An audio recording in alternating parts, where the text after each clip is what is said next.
வணக்கம். இப்போ 8051 serial port பற்றி படிக்கலாம். ஸோ சீரியல் கம்யூனிகேஷனில் வந்து ரெண்டு வகையாக இருக்குது. ஒன்று வந்து பேரலல் கம்யூனிகேஷன். பேரலல் போர்ட்டில் வந்து 8 பிட்ஸ் ஆஃப் டேட்டா எடுத்துக்கிறீங்களா, என்டையர் 8 பிட்ஸ் வந்து அட் வாட் கோ ட்ரான்ஸ்ஃபர் ஆகிடும் from sender to the receiver. அடுத்த வகை வந்து சீரியல் கம்யூனிகேஷன். இதில் வந்து பிட் பை பிட் ட்ரான்ஸ்ஃபர் ஆகும். 8 பிட் இருந்தால் 1 bit at a time transfer ஆகும் from sender to the receiver. So serial கம்யூனிகேஷனில் ரெண்டு வகை இருக்குது. ஒன்று வந்து synchronous communication, synchronous serial communication. அடுத்தது வந்து அசிங்க்ரோனஸ் கம்யூனிகேஷன். ஸோ சிங்க்ரோனஸ் கம்யூனிகேஷனில் வந்து சென்டர், அதாவது மாஸ்டர்னு சொல்லலாம். மாஸ்டர் வந்து கிளாக் ஜென்ரேட் பண்ணணும். ஸோ அதனால் நம்ம சிங்கிள் பைட் இல்லாமல் multi byte data transfer in one go பண்ணலாம். அசிங்க்ரோனஸில் வந்து 1 பைட் அட் டைம் தான் பண்ண முடியும். இதில் வந்து கிளாக் ஜென்ரேட் ஆகாது. அது baud rate, both sender and receiver வந்து ஒரு பாட் ரேட் வந்து அக்ரிமெண்ட் ஆகி சேம் பாட் ரேட் கான்ஃபிகர் ஆகிருக்கும். அந்த பாட் ரேட்டில் வந்து டேட்டா ட்ரான்ஸ்ஃபர் ஆகும். ஸோ சீரியல் போர்ட்டுக்கு வந்து நம்ம ரெண்டு வகையான பெரிஃபெரல் இருக்குது. சில மைக்ரோ கண்ட்ரோலர் வந்து யூஆர்ட்னு கூப்பிடுவாங்க, அதாவது யூனிவர்சல் சிங்க்ரோனஸ் ரிசீவர் டிரான்ஸ்மிட்டர்னு.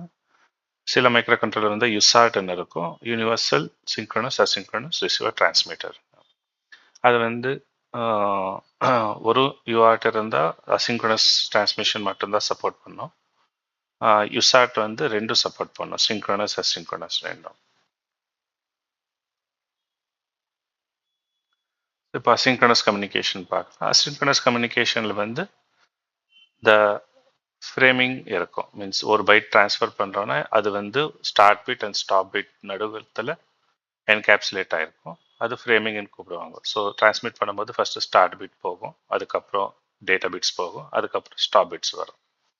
ஸோ இது ஒரு frame.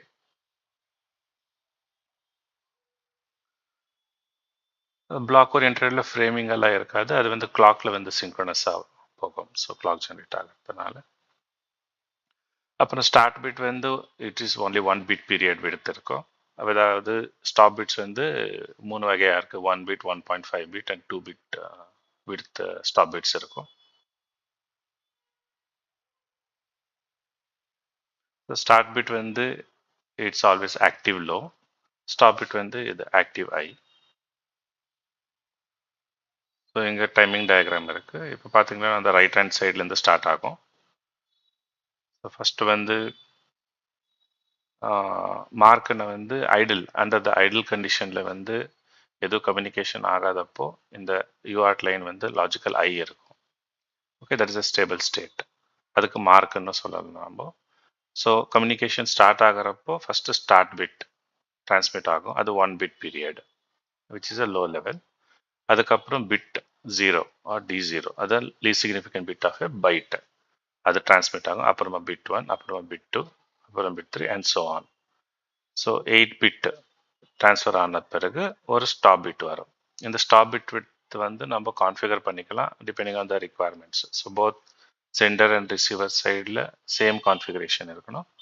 So stop bit with வந்து 1 பிட் இருக்கலாம், இல்லைன்னா 1.5 பிட் இருக்கலாம், இல்லைன்னா 2 பிட்ஸ் கூட இருக்கலாம்.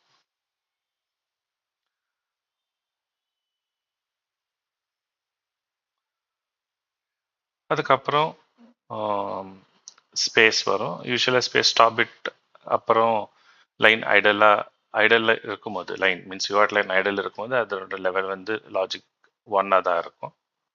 Okay, so data transfer rate, இதை வந்து நம்ம பாட் ரேட்னு கூட சொல்லலாம். So serial data communication, asynchronous serial data communication வந்து கிளாக் லைன் இருக்காது, அதாவது கிளாக் சிக்னல் இருக்காது. ஒரு டிரான்ஸ்மிட் லைன், ரிசீவ் லைன் ரெண்டு மட்டும்தான் இருக்கும். ஸோ ஈச் பிட் பீரியட் வந்து சாம்பிளிங் பண்ணி at the data transfer rate பிரகாரம் சாம்பிளிங் பண்ணி டேட்டா வந்து கேப்சர் பண்ணணும். ஸோ அதனால நம்ம both sender and receiver side வந்து same baud rate or data rate வந்து கான்ஃபிகர் பண்ணணும்.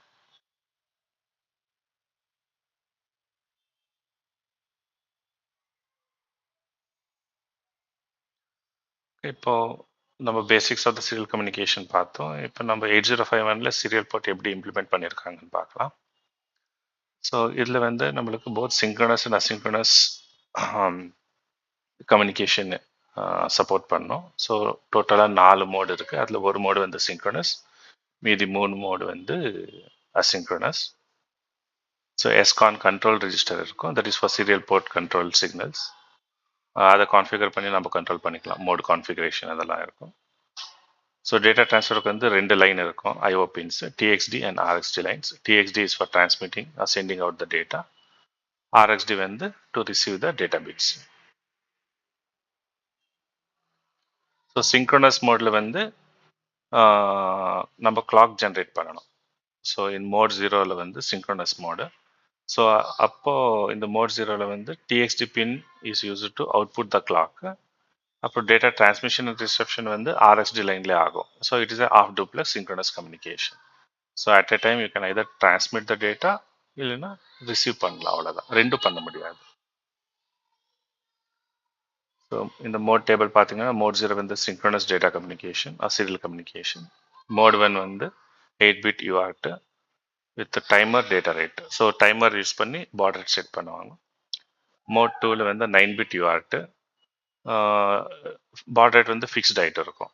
So that depend directly on the crystal oscillator frequency. Mode 3ல் வந்து பாட் ரேட் அகைன் டைமர் வச்சு நம்ம கான்ஃபிகர் பண்ணிக்கலாம். Again it's 9-bit mode. In most of the cases நம்ம வந்து mode 1 தான் யூஸ் பண்ணுவோம். Okay, that is 8-bit UART. ஓகேவா? இப்போ ரிஜிஸ்டர்ஸ் பார்க்கலாம். ஸோ சீரியல் கம்யூனிகேஷனுக்கு சம்மந்தப்பட்ட ரிஜிஸ்டர்ஸ் வந்து சீரியல் பஃபர். ஸோ இந்த பஃபர் ரெஜிஸ்டரில் இது is single register for both transmission and reception. Transmit பண்ணும்போது நம்ம இந்த ரெஜிஸ்டருக்கு ரைட் பண்ணணும் டேட்டா, 8-bit டேட்டா. அதே மாதிரி ரிசீவ் ஆனது பிறகு நம்மளுக்கு ஒரு இன்டரப்ட் வரும். அப்போ இந்த சீரியல் பஃபர்லேருந்து நம்ம ரீட் பண்ணிக்கணும். ஸோ சீரியல் கண்ட்ரோல் ரெஜிஸ்டரில் வந்து நம்ம மோட் கான்ஃபிகர் பண்ணிக்கலாம். அண்ட் பவர் கண்ட்ரோல் ரெஜிஸ்டர் ஒன்று இருக்குது, அதுவும் சீரியல் இது வந்து பாட் ரேட் கான்ஃபிகரேஷனுக்கு வரும். ஓகே, ஸோ எஸ் மாடுன்னு ஒரு பிட் இருக்குது, அது நமக்கு வச்சு நம்ம பாட் ரேட் டபுள் ஆக்கிக்கலாம்.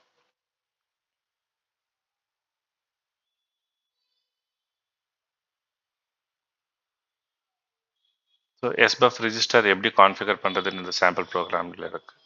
ஸோ இமீடியட் டேட்டா வந்து எஸ்பஃப்க்கு நம்ம ரைட் பண்ணுவோம். அது இல்லைன்னா நம்ம அக்யூமுலேட்டர்லேருந்து ரிஜிஸ்டர் ஏலேருந்து எஸ்பஃப்க்கு ரைட் பண்ணிக்கலாம்.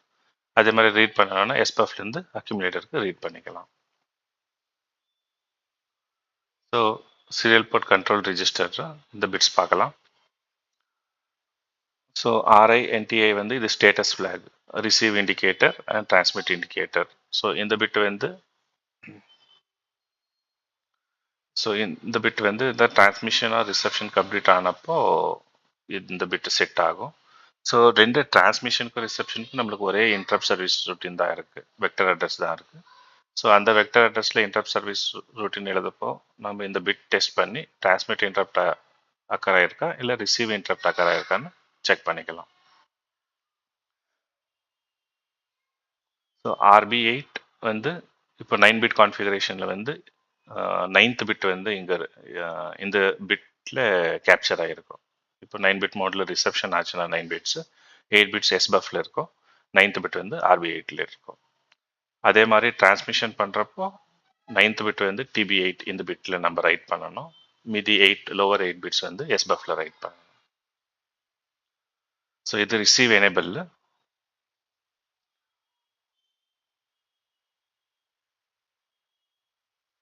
ஸோ இந்த சிங்க்ரோனஸ் மோடு வந்து ஆஃப் டூப்ளெக்ஸ் மோடுன்னு சொன்னேன் இல்லைங்களா. ஸோ அதில் நம்ம இந்த பிட்டை வச்சு நம்ம கண்ட்ரோல் பண்ணிக்கலாம், டிரான்ஸ்மிட் பண்ணுறதா ரிசீவ் பண்ணுறதா. அப்புறம் 3 மோடு பிட்ஸ் இருக்குது, SM0, SM1, SM2ன்னு. இது இந்த 3 பிட்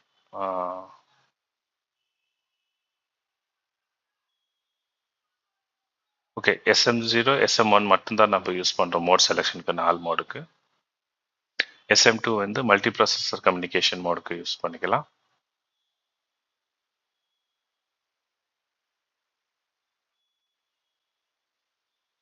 மோட் 0 பார்க்கலாம். இதில் வந்து serial data enters and exits. So transmission அப்புறமா ரிசப்ஷன் ரெண்டும் இந்த RxD லைனில் தான் ஆகும். TXD லைன் வந்து கிளாக் அவுட்புட் பண்ணுறதுக்காக யூஸ் பண்ணிக்கலாம்.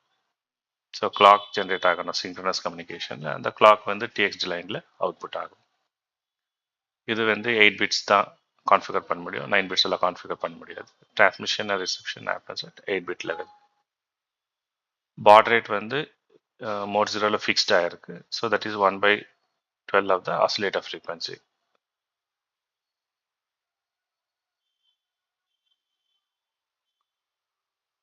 இப்போ மோட் 1 பார்க்கலாம். ஸோ மோட் 1ல வந்து டிரான்ஸ்மிஷனுக்கு ரிசப்ஷனுக்கு RxD லைன் யூஸ் பண்ணுவோம் அண்ட் டிரான்ஸ்மிஷனுக்கு TXD லைன் யூஸ் பண்ணுவோம்.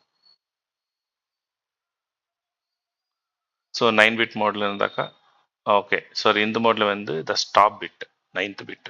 ஸோ இதில் மோட் 1 வந்து 8 bit transmission or reception.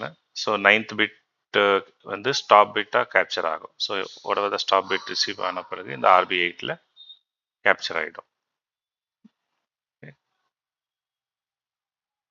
So total 10 bits of the frame are transmitted or received. So 10 bits naka start bit 1 bit period, data 8 bits and stop bit 1 bit period or 2 bit period kuda irukkalam. So idhula baud rate vandu timer 1 overflow rate vechi configure pannanom namba. So timer 1 vandu auto reload mode la use panna baud rate generate agum. Adha nam paakalam eppadi calculate pandradhu. So mode 2. So idhula kuda namakku RxD is used for reception, TXD is used for transmission. So இது 9 bit mode. 9th bit வந்து இந்த TB8ல நம்ம right பண்ணணும் while transmitting. Receive பண்ணுறப்போ 9th data bit வந்து RB8ல receive ஆகும் of the ESCON register. So டோட்டலில் 11 பிட்ஸ் டிரான்ஸ்மிட் ஆகும். ஒரு ஸ்டார்ட் பிட், 9 டேட்டா பிட்ஸ், ஒரு ஸ்டாப் பிட்.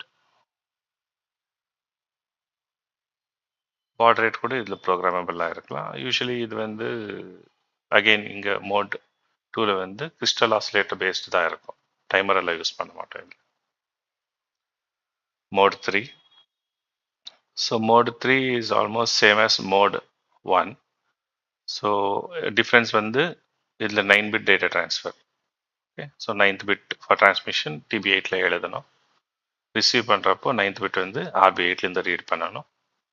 இதில் கூட 11 பிட்ஸ் டோட்டலாக டிரான்ஸ்மிட் ரிசீவ் ஆகும். Start bit followed by 9 data bits, then followed by 1 stop bit. So mode 3 கூட baud rate வந்து timer 1 overflow rate வச்சு தான் டிசைட் ஆகும்.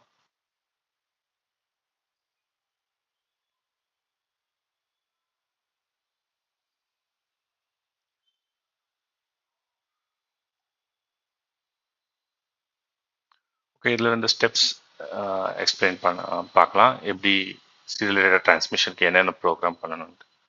ஸோ இந்த டைமர் மோட் ரெஜிஸ்டர் வந்து நம்ம ஆட்டோ ரீலோட் மோடில் கான்ஃபிகர் பண்ணிக்கணும். இல்லை பாட் ரேட்க்கு தகுந்த மாதிரி கேல்குலேட் பண்ணி கான்ஃபிகர் பண்ணிக்கணும். அதுக்கு ஃபார்முலா நம்ம பார்க்கலாம். ஸோ TH1ல ரீலோட் வேல்யூ இருக்கும். இந்த சீரியல் போர்ட் கண்ட்ரோல் ரெஜிஸ்டரில் வந்து நாம் இந்த 50x வேல்யூ ரைட் பண்ணணும். ஸோ அது வந்து மோட் 1ல கான்ஃபிகர் பண்ணணும், 8 டேட்டா பிட் ட்ரான்ஸ்ஃபர். நம்ம டைமர் ரன் பிட் கான்ஃபிகர் பண்ணணும், டைமர் ஸ்டார்ட் ஆகும். டைமர் ரன் ஆகிறப்போ பாட் ரேட் கூட ஜென்ரேட் ஆகும். இது டிரான்ஸ்மிட் இன்டரப்ட் ஃப்ளாகு, இதை கிளியர் பண்ணணும். இப்போ ஒரு character byte to be transferred வந்து நம்ம இந்த SBUF-ல ரைட் பண்ணணும். ஸோ ரைட் பண்ணதுக்கப்புறம் அந்த SBUF-லேருந்து அது ஷிஃப்ட் அவுட் ஆகும் சீரியலாக. ஃபுல் 8 பிட் ஷிஃப்ட் ஆன பிறகு நம்மளுக்கு இந்த TF ஃப்ளாக் செட் ஆகும். அது வரைக்கும் நம்ம இதை போலிங் பண்ணணும் இந்த பிட்டை. So once TF flag set ஆன பிறகு அதை கிளியர் பண்ணிவிட்டு நெக்ஸ்ட் பைட் நம்ம ட்ரான்ஸ்ஃபர் பண்ணிக்கலாம். Again do the steps from 5. Serial data reception எப்படி ஆகுதுன்னு பார்க்கலாம். சேம் கான்ஃபிகரேஷன் தான். Timer and auto reload mode, ESCON register for mode 1 configure பண்ணணும். அப்புறம் டைமர் ஸ்டார்ட் பண்ணணும்.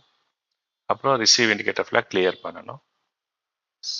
ஸோ whenever பைட் ரிசீவ் ஆகிறப்போ இன்டரப்ட் ஜென்ரேட் ஆகும். அந்த இன்டரப்ட் சர்வீஸ் ரொட்டீனில் நம்ம இன்டர் ஃப்ளாகை நம்ம போலிங் பண்ணிட்டு இருக்கணும்.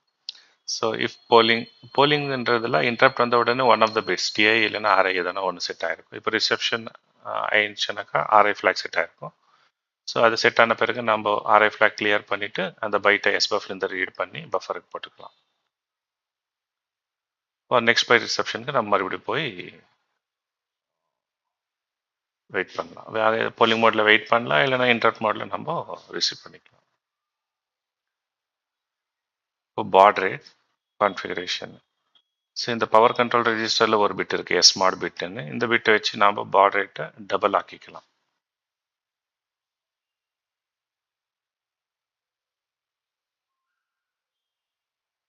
இந்த எக்ஸாம்பிள் பாருங்க. So crystal oscillator frequency divide by 12. So SMOD 0 இருந்தால் அதை டிவைட் பை 32. ஸோ எஸ்மாட் 1 இருந்தால் divide by 16. So twice the frequency வரும் பாட் ரேட். இங்கே இது ஒரு எக்ஸாம்பிள், அவ்வளோதான். 28K பாடு, இது வந்து 57.6K பாடு. கீழே டேபிளில் வந்து values for the auto reload timer. So in mode 1 அப்புறம் மோடு 3க்கு நம்ம டைமர் யூஸ் பண்ணுவோம், டைமர் 1 யூஸ் பண்ணுவோம் பாட் ரேட் ஜென்ரேட் ஆகிறதுக்கு. ஸோ அந்த reload value for various baud rates. So -3 decimal, hexadecimal அது FDன்னு வரும். ஸோ 96 ஆர் 9.6K பாட். எஸ்மாட் 0 இருந்தால் 9.6K பாடு, எஸ்மாட் 1 இருந்தால் 19.2, double baud rate. Similarly other வேல்யூஸும் கொடுத்துருக்கு. ஸோ அடுத்த கிளாஸில் நம்ம 8051 இன்டரப்ட் பற்றி பார்க்கலாம். இன்டரப்ட் வெக்டர் டேபிள் எப்படி இருக்கும், இன்டரப்ட் வெக்டரோட address for each and every peripheral நம்ம பார்க்கலாம். ஸோ இந்த வீடியோ பிடிச்சிருந்தா லைக் பண்ணுங்க, அப்புறம் சப்ஸ்கிரைப் பண்ணுங்க, அப்புறம் நோட்டிஃபிகேஷன் ஐக்கானை கிளிக் பண்ணுங்க. நன்றி, வணக்கம்.